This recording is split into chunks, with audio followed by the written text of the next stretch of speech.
তোমরা কেমন আছো? আশা করি ভালো আছো। আলহামদুলিল্লাহ আমি ভালো আছি। আর আজকে হচ্ছে শনিবার আর এখন বাজে 8:30। আজকে শনিবার এখন বাজে 8:30, কিন্তু আমাদের এইখানে কারেন্ট নেই রাত থেকে। মানে কী বলে যে লো ভোল্টেজ, মানে কারেন্ট আসছে যাচ্ছে কেমন হচ্ছে, মানে জোর নেই, স্পিডে ঘুরছে না ফ্যান। আর তো অনেকটাই গরম লাগছে সকাল থেকে। তো উঠলাম, উঠে তারপরে বাসন টাসনগুলো ধুয়ে নিলাম। বাসন যে ধুবো, ট্যাঙ্কিতে আবার জল নেই আজকে। কাল রাত থেকে স্লো পড়ছিল জলটা, ভাবলাম সকালে ভর্তি করে নেবো, রাত্রে আর করবো না। তো রাত্রে আর ভর্তি করলাম না, সকাল থেকে স্লো কারেন্ট। তো যাই হোক, কাজগুলো সেরে নিলাম। সকালে বাসন টাসনগুলো ধুলাম, ধুয়ে দেওয়া জল ছিল না বলে এখান থেকে জল নিয়ে এলো তোমাদের দাদাভাই, কল দিয়ে জল নিয়ে এসে ও দিয়ে গেল। তারপর রুমগুলো ঝাড়ু দিলাম। না, রুমগুলো এখনো ঝাড়ু দেওয়া হয়নি, বাসন টাসনও ধুলাম। এই রুমটা একবার ঝাড়ু দিয়ে নিয়েছি। তারপর ছেলেরা ইপ্পি খেলো, ইপ্পি টিপ্পি রান্না করলাম, দিলাম ছেলেকে, খেয়ে নিয়েছে। খেয়ে একটু ওরা দোকানে গেছে, ওর পাপাও করে দোকানে গেল। আর আমি এখন বাসনগুলো এখনো গোছানো হয়নি, বাসনগুলো এখন গোছাবো। ডাইনিংটা কেমন হয়ে পড়ে আছে দেখো, ডাইনিংটা আমি পরিষ্কার করবো। সেই যে খাওয়া দাওয়া হয়েছিল, তো ডাইনিংটা এখনো পরিষ্কার করা হয়নি, ডাইনিংটা পরিষ্কার করবো। বাসনগুলোকে ধুয়ে নিলাম। তো এখন ভাতটা বসিয়ে নেব, কেননা ভাতটা হতে একটু সময় লাগবে। আর আজকে চাষের চালের রান্নাটা করব না, আজকে করব মিল চালের রান্না। আমি তো এতদিন তো চাষের চালের রান্না করি, তো আমাকে এই চালটা ভালো লাগছে না, ভাতটা কেমন লাগছে। ওই জন্য আমার আব্বাকে বললাম, আব্বাকে তুমি এই চালটা নিয়ে যাও, আমাকে অন্য চাল, আমার জন্য অন্য চাল নিয়ে আসো। তো আব্বা বললো ঠিক আছে, ওই চালটা তাহলে তোকে খেতে হবে না, আমি নিয়ে যাব চাল। তো কালকে নিয়ে আসবে বলেছে আব্বা। তো আজকে ওই কারণে চাল নিয়ে এসেছে তোমার দাদাভাই, বেশি না, ওই 2-3 কেজির মতো চালটা নিয়ে এসেছে। তো এই চালটা কিন্তু খুবই সুন্দর, 55 টাকা কেজি নিয়েছে। তো চালটা এত সুন্দর, খুব সুন্দর চাল। তো এই চালটাই আমার আব্বা চাষ করেছিল, খুব সুন্দর ভাত হয়েছিল। আমরা এই চালেরই চাষি চালটা খেতাম। তো ওই চালটা তো শেষ হয়ে গেল, আবার যে নতুন ধানটা কুটিয়ে দিয়েছে, এই চালটা আমাকে আর ভালো লাগছে না। তো এই কারণে আব্বা বলে যে তো খেতে হবে না, ওটা নিয়ে চলে আসবো, আর অন্য চাল তোকে দিয়ে আসবো। তো কালকে আসবে। তো যাই হোক, আর এখানে করলাম, ভাতটাকে বসিয়ে দিলাম। ভাতটা বসিয়ে এই যে বড় সাইজের একটা জাম দেখছো, এটাতে জল বসিয়ে দেব। এই জলটা মানে ওর বাষ্পতে জলটা গরম হয়ে যাবে। আর কালকে যে আব্বা আসবে না, আর আমাদের কোরবানি তো, মানে আমাদের ঈদ কোরবানি তো কালকে, মানে সোমবার হচ্ছে আমাদের ঈদ, বকরি ঈদ। তো ওই কারণে আব্বা বলেছে হাটে যাবে, শনিবারে হাটে যাবে, হাট থেকে নিয়ে এসে দেবে আদা রসুন পেঁয়াজ এইগুলো সব নিয়ে আসবে বলেছে হাট থেকে, যেহেতু হাটে একটু সস্তা হয়, দোকানের থেকে হাটে একটু কম দাম। তো ওই কারণে হাট থেকে নিয়ে এসে বলেছে আব্বা। তো যাই হোক, আর এখানে ভাত বসিয়ে দিলাম। তারপর দেখলাম যে সবজিওয়ালা এসেছে, সবজি নিয়ে নিলাম। তো সবজির মধ্যে নিয়েছি গাঁঠি কচু, আর নিলাম মিষ্টি কুমড়ো, আছে শসা, আর একটা লেবু, আর এই যে বড় বড় সাইজের আমগুলো দেখছো, এই আমগুলো। আর এই যে অ্যাকোয়ারিয়ামটা ওই রুমে ছিল, কিন্তু ছেলেরা বলছে আম্মা যে অ্যাকোয়ারিয়ামটাকে আমরা ওই ঘরে নিয়ে যাবো, বলে নিয়ে চলে আয়। তো ছোটো ছেলে নিয়ে এসেছে অ্যাকোয়ারিয়ামটাকে, এই ডাইনিংয়ের ওপরে নিয়ে এসে রেখেছে অ্যাকোয়ারিয়ামটাকে। তো এইখান থেকে ওরা খায়, এখানে খাবে, আর ওই ছোট্ট ছোটো ওই ফিশগুলোকে দেখতে থাকে। তো যাই হোক, এখানে রেখে দিলাম। এসেছিলো সবজিওয়ালা, এসেছিলো, সবজি নিয়ে নিলাম, আম নিয়ে নিলাম। আমগুলো বেশ ভালো বড় সাইজের আম নিলাম 1 কেজি। আর কচু, গাঁটি কচু নিয়ে নিলাম 500, আর নিলাম একটা লেবু আর শসা, এইগুলোই নিয়ে নিলাম। চলো এখন রান্নাটা সেরে নেবো। আর ভাতটা বসিয়েছি, ভাতটা তো মিল চালের ভাতটা বসিয়েছি আজকে, তো ভাতটা একটু সময় লাগবে। তো যাই হোক, সবজিগুলোকে সব বানিয়ে নিই।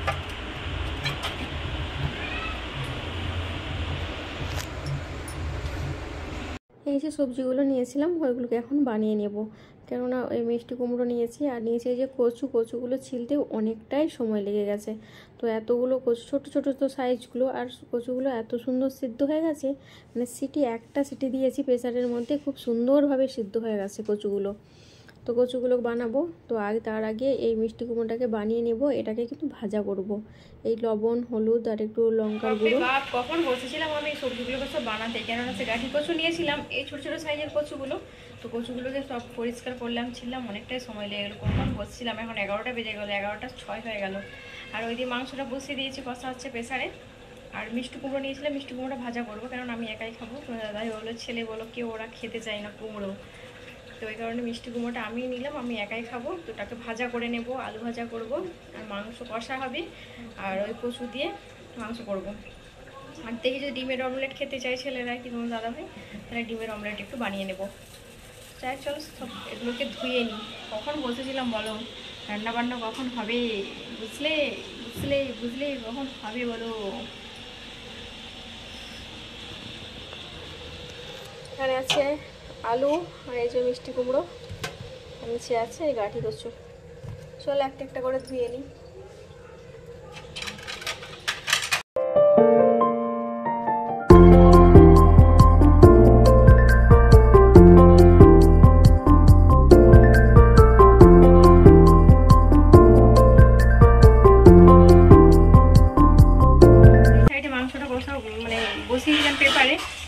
পেপারে বলছি কুকারে, তো আমার হয়ে গেছে। ওটাকে ভালো করে কষিয়ে নেবো, একবার কষিয়ে আরেকবার কষাচ্ছি, দুবার ধরে কষালাম মাংসটাকে। চলো মাংসটাকে কষিয়ে নিই।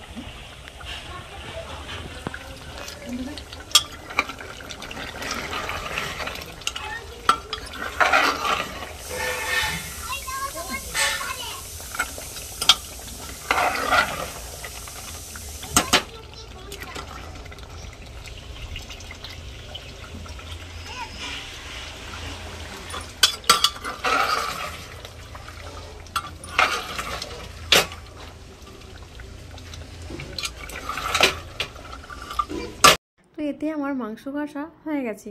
তো মাংস কষাটা তো হয়ে গেছে, ওটাকেই অনেকটাই আজকে মাংস নিয়ে নিয়েছি 500-র মতো।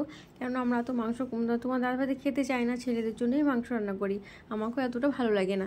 তো এই কারণে যে মাংসটা নিয়েছি আজকে 500 হবে মাংসটা নিয়েছি। তো এই কারণে এটা একটু কষা উঠিয়ে রেখে দেবো, কেননা কালকে হয়ে যাবে। কালকে আর আর আজকে তো হচ্ছে গিয়ে শনিবার, তো শনিবারে তো মাংসটা রান্না করেছি, আর রবিবার হলে হয়ে যাবে। আর সোমবারে তো আমাদের কুরবানি, ঈদ। তো ঈদ উপলক্ষে তো মাংস তো আবার নিতেই হবে। তো এই কারণে রবিবারে আর নেব না, এই 500 মাংস আমাদের 2 দিন করে নেব। তো যাই হোক, গাঠি কচুগুলোকে ধুয়ে রেখেছিলাম, ওইগুলোকে এখন মাংসটা কষিয়ে নিয়েছি। দুবার কষালাম মাংসটাকে, কষিয়ে ওর মধ্যে দিয়ে দিলাম কচুগুলোকে। তো কচুগুলো দিয়ে বেশ ভালো করে আরেকবারও কষিয়ে নেব, কষিয়ে তারপরে পরিমাণ মতো জলটা দিয়ে নেব।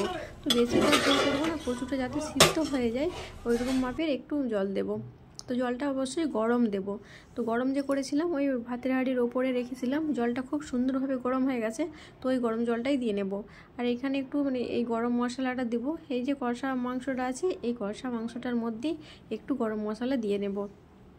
তো এই গরম মশলাটা এতটা ভালো না, বেশিরভাগ এতে সে দারচিনি যেটা বলা হয় ওটার ভাগটা বেশি এই গরম মশলাতে। এটা আমাকে ভালো না। মাংসতে সবসময় আমি বাড়িতে যে বানিয়ে রাখি মাংস গরম মশলা, ওটাই আমি ব্যবহার করি, কিন্তু ওটা এখনও গুঁড়ো করা হয়নি। সব 50 নিয়ে এসেছে, 50 এলাচ, তারপর হচ্ছে গিয়ে 25 লবঙ্গ, 50 দারচিনি, ওইগুলোকে সব দারচিনি 50, এলাচের ভাগটা বেশি, এলাচের ভাগ আছে 50 গ্রাম। তো ওটাকে গুঁড়ো করবো, কেননা কুরবানি আছে। কুরবানি ঈদ বকরি ঈদ, তো মাংস তো থাকবেই বাড়িতে। তো এই কারণে একটু গরম মশলাটা গুঁড়ো করে রেখে নেব। তো সেই দিনকে আর সময় পাবো না, তার একদিন আগেই সব এগুলো বানিয়ে রেখে দিতে হবে। ওইদিকে তো প্রেসারে রান্না হচ্ছে, চলো প্রচুর পেঁয়াজ লেগে গেছে। তো এখন একটু ইলেকট্রনিকের জল খাবো, এই যে ইলেকট্রনিক একটু জল খাবো। এটা তো খুলে, এটা ভালো লাগে আমাকে ওয়ারেসের থেকে। তো এটা এখন খুলে খাবো।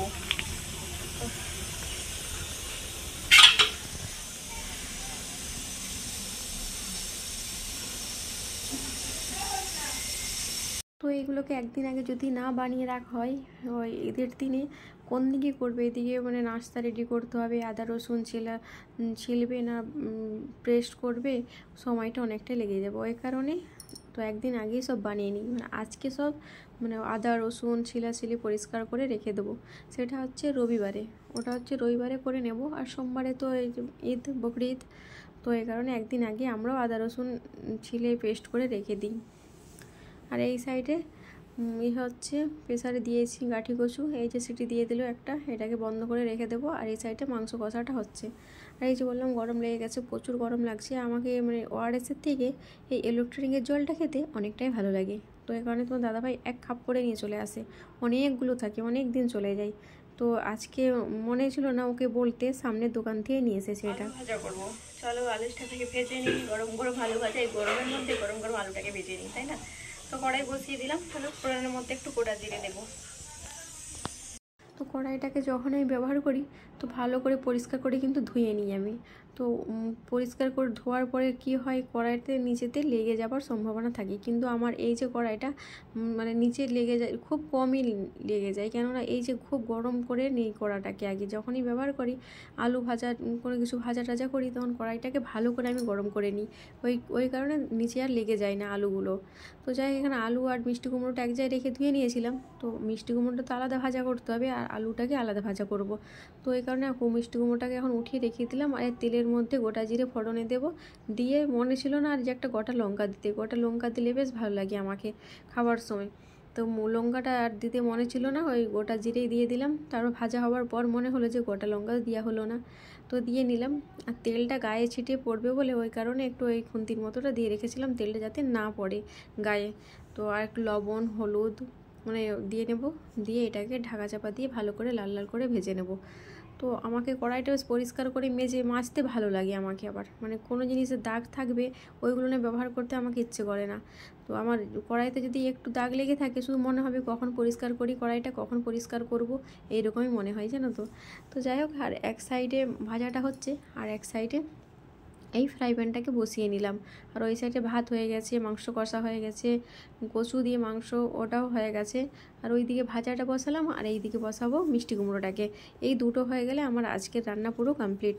তো আজকে শাক সবজি যেদিনকে বেশি রান্না হয় সেদিন সময়টা আমার অনেক লেগে যায়, কেননা বেশি রান্না করতে যতটা না সময় লাগে সব কিছু বানাতে ধুতে পরিষ্কার করতে ওতে সময়টা বেশি লেগে যায়, কেননা একা হাতের কাজ। এদিকে ছেলেদেরকে দেখা, বাড়ির কাজ সামলানো, কাপড় কাচা, বাসন মাজা, রুম পরিষ্কার করা, ঝাড়ু দেওয়া, মোছা, তো এগুলো সব একা হাতেই করতে হয়। ওই কারণে আমার রান্নাবান্নাটা করতে একটু দেরি হয়ে যায়। তো আমি সকালে শুধু গরম ভাতটা করে নিই, কেননা বরমশাই খেয়ে দোকানে যাই। আর হচ্ছে গিয়ে ও পান্তা ভাত খায় না, গ্যাস হয় বলে পান্তা ভাতটা আমরা মানে বানাইও না, কেননা আমি চাল খুব কম করেই নিই যাতে রাতটুকুই আমাদের হয়ে যায়। পান্তা ভাত তো খাবে না, ভাতটা নষ্ট হবে, তো আমি ভাত নষ্ট খুব কমই করি। আমরা পান্তা ভাত না খাই, সকাল উঠে গরম ভাতটা বসিয়ে নিই। ওই গরম ভাত আলু মাখা নাহলে পেঁয়াজ মাখা চপ মাখা যে কোনো কিছু মাখা করে দিলেই ব্যাস ও খেয়ে দোকানে চলে যায়। দোকানে চলে গেলো, তারপরে যে সবজি টবজি কোনো কিছু যদি নিয়ে থাকি তারপরে আমি মানে এতে রিল্যাক্সে কাজ করতে থাকি, আস্তে সুস্তে কাজগুলো করব। আর এইদিকে দেখো মাংস কষানো হয়ে গেছে, গরম মশলা দিয়েছিলাম, ফাইনাল লুক আমার ওটা মাংস কষানোর। আর এইদিকে মিষ্টি কুমড়োটা আরেকবার নাড়িয়ে চাড়িয়ে নেব। আর এই সাইডে বসিয়ে দিয়েছি মিষ্টি কুমড়োটা, ওই সাইডে বসিয়ে দিলাম আলু। তো ঠিক আছে বন্ধুরা, এইগুলো ভাজা হতে থাক। তো আমি আরও কিছু কাজ আছে, ওই কাজগুলোকে সেরে নেব। এই ভাজা হচ্ছে, এইদিকে একটু ঢাকা চাপা দিয়ে ওই সাইড ডাইনিংটাকে পরিষ্কার করুন। ডাইনিংটা এলোমেলো হয়ে আছে, ডাইনিংটা এখনও পরিষ্কার করা হয়নি।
মিষ্টি কুমড়ো আর আলু ভাজা হতে বসিয়েছিলাম, মিষ্টি কুমড়োটা হয়ে গেছে, আর একটু বাকি আছে, আর একটু হলে হয়ে যাবে বাস মিষ্টি কুমড়োটা। আর ওই সাইডে আলুটা ভাজা হতে দিয়েছিলাম, আলুটা বেশ একটু ঢাকা চাপা দিয়ে নাড়াচাড়া দিয়ে আলুটা ভাজা হয়ে এসেছে। আর একটু প্রায় 5 মিনিটের মতো হলে আলু ভাজা আর হচ্ছে কি আমার মানে মিষ্টি কুমড়োটা তো ভাজা হয়ে এসেছে, এটা এতটা সময়ও লাগবে না, ওই একটু আলুটাতে একটু সময় লাগবে, বাস আমার আলু ভাজাটা পুরো কমপ্লিট হয়ে যাবে। আর ওই সাইডে তো রান্নাবান্না পুরো কমপ্লিটের মুখে আমার, তো আর একটুই বাকি আছে। আজকে অনেকটাই লেট হয়ে গেছে আমার রান্না বান্না করতে করতে, জানো। তো যাই হোক, আর ওই দিকে হচ্ছে ওই ফিশগুলো যে আছে ওদের খাবার দেওয়া হয়নি এখনও, আমরা আমাদের খাবার নিয়েই ব্যস্ত। এই ছোট্ট ছোটো ফিশগুলোকে খেতে দেওয়া হয় না। তো ভাবলাম যে ওদেরকে আগে খেতে দিয়ে নিই, তারপরে সব বাড়ির কাজগুলো করবো। কেননা কাজ করতে করতে সময় তো চলে যাচ্ছে, কিন্তু কাজ যেন শেষ হচ্ছে না, তাই না। কাজের মধ্যে থাকাটা ভালো, অনেক ভালোও লাগে, আর মনের মধ্যে এনার্জিও থাকে যে না, কাজগুলো সারতে হবে, আমাকে এক হাতের কাজ আমাকে করে নিতে হবে, এরকম টাইপের মনের মধ্যে হতে থাকে। একটা কাজ করবো আর একটা কাজের কথা মনে হয় যে না, এটার পর ওই কাজটা করে নিতে হবে, এরকম টাইপের মনে থাকে। তো যাই হোক, আর এখানে ফিশগুলোকে খেতে দিয়ে নিলাম, দিয়ে রান্নাবান্না তো পুরো আমার কমপ্লিট। তো এখন রুমগুলোকে পরিষ্কার করে নেওয়ার পালা। তো কিচেন রুমটাকে ঝাড়ু দিয়ে নিলাম। তো ঝাড়ু দিয়ে এখন এলাম ডাইনিং রুমে। এই ডাইনিংটাকে পরিষ্কার করে নিয়েছি তখন, ওই রান্না করতে করতে সেই ফাঁকে একটু ডাইনিংটাকে পরিষ্কার করে নিলাম। এখন হচ্ছে রুমগুলোকে ঝাড়ু দিয়ে নেব। এখনও ওই রুমটাকে এখনও পরিষ্কার করা হয়নি। আবার এলাম এই রুমে, এখন এই রুমটাকে পরিষ্কার করব, তারপরে যাব স্নান সারবো, তারপরে এসে খাবো। অনেকটাই দেরি হয়ে গেছে আজকে। তো যাই হোক, এখন ওই কাঁথা, ব্ল্যাঙ্কেট, বালিশ এইগুলো আর বাঙ্কারে উঠালাম না, কেননা দুপুরে তো আবার লাগবে, তো আর বের করাম না এখন, কেননা দুপুর তো হয়ে গেছে। এখন বাজে ওই 1:15 না 20 এইরকম হবে একটা। তো যখন স্নান সারবো আবার রুমে আসবো, তখন ওই 2:10-15 এরকম বাজবে, কেননা কাপড়গুলো আছে, কাপড়গুলোকেই কেচে মেলতে হবে। তো যাই হোক, কাপড়গুলোকে কাচবে। এখন আগে রুমের কাজটাকে সেরে নিই। তো এখানে ছেলেরা সব পড়তে বসেছিল সকালে, পরে ছেলে একটু পড়তে বসেছিল, ছোটো ছেলেকে। তো এগুলোর স্লেট পেন্সিল সব এখনও উপরে রাখা আছে। তো যাই হোক, বেড কভারটাকে ভালো করে টান করে পেতে নিলাম। এখন স্নান করব, স্নান করে তারপরে নিচে আসবো। তো যাই হোক, স্নান সারলাম, স্নান সেরে এখন ভাত দিয়েছি এটা বড় ছেলেকে, এখনও বড় মশাই আসেনি কাছ থেকে। তো এখন আমি, বড় ছেলে, ছোটো ছেলে ভাতটা খেয়ে নেব। তো এটাকে বড় ছেলেকে দিয়ে নিলাম, দিয়ে তারপরে আমারটা এখন বের করাবো। আমার ভাত এখনও বের করায়নি, ছেলেকে খিদে লেগে গেছে, তো ওকে আগে ভাতটা দিয়ে নিলাম। তো এই তো বড় ছেলেকে ভাত দিয়ে নিলাম, আর ছোটো ছেলের আমার ভাতটা এখন নিতে যাব ওই রুমে। তো যাই হোক বন্ধুরা, ভিডিওটি এখানে এন্ড করলাম। সকলে ভালো থেকো, খুদা হাফেজ।